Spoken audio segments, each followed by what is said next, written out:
અમેરિકામાં લોકો રાતોરાત આલિશાન બંગલાઓના માલિક કેવી રીતે બની જાય છે, જ્યારે ભારતમાં એક સામાન્ય માણસને ઘર બનાવતા આખી જિંદગી નીકળી જાય છે?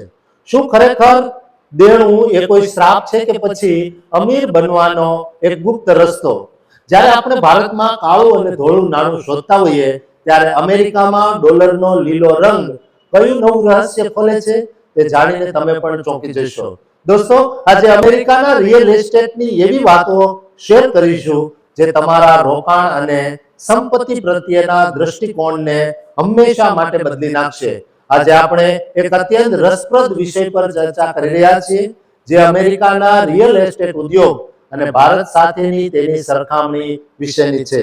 દોસ્તો, નિષ્ણાત સુભાષ ભટ્ટ, જેઓ 40 વર્ષથી અમેરિકામાં રિયલ એસ્ટેટ સાથે સંકળાયેલા છે, તેમણે જણાવ્યું છે કે ભારતમાં એક ઘર ખરીદતા વ્યક્તિને 40 વર્ષની મહેનત અને બચત લાગે, જ્યારે અમેરિકામાં માત્ર 2 થી 4 વર્ષમાં ઘરના માલિક બની શકાય.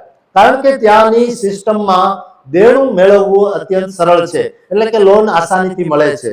અમેરિકામાં જમીન ભારત કરતા 4 ગણી વધુ છે અને વસ્તી ચોથા ભાગની જ છે, જેના કારણે ત્યાં જમીન સસ્તી છે, જ્યારે ભારતમાં અતિશય માંગને કારણે જમીનના ભાવ 16 ગણા વધારે છે.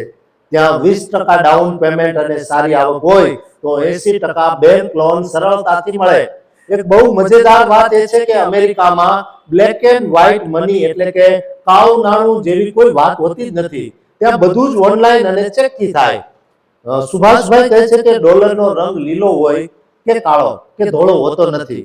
દેવું હોવું એ ત્યાં સફળતાની નિશાની માનવામાં આવે છે. જો તમારી માથે કોઈ દેણું ન હોય તો તમે ક્યારેય શ્રીમંત બની શકતા નથી. ખુદ ડોનાલ્ડ ટ્રમ્પ પણ દેણામાં છે.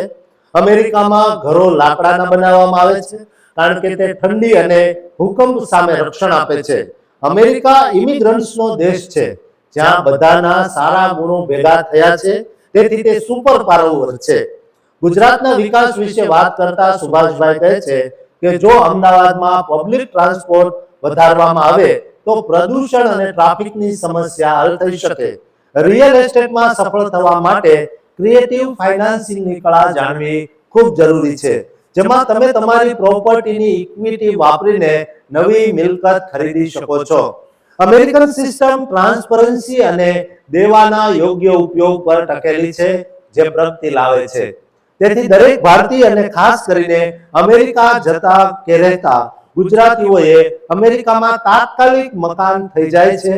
બીજું કે ત્યાં ભાડે રહેવું તેના કરતા લોનનો હપ્તો ભરવો સરળ રહેતો હોવાથી પણ લોકો ઘરનું ઘર ખરીદી લેતા હોવાનું પણ વધુમાં સુભાષભાઈ જણાવી રહ્યા છે.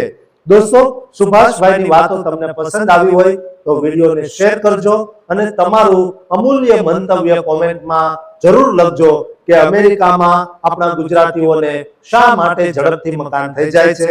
દોસ્તો, એ જરૂર કહેજો અને આ ચેનલને સબસ્ક્રાઇબ કરવાનું ચૂકતા નહીં.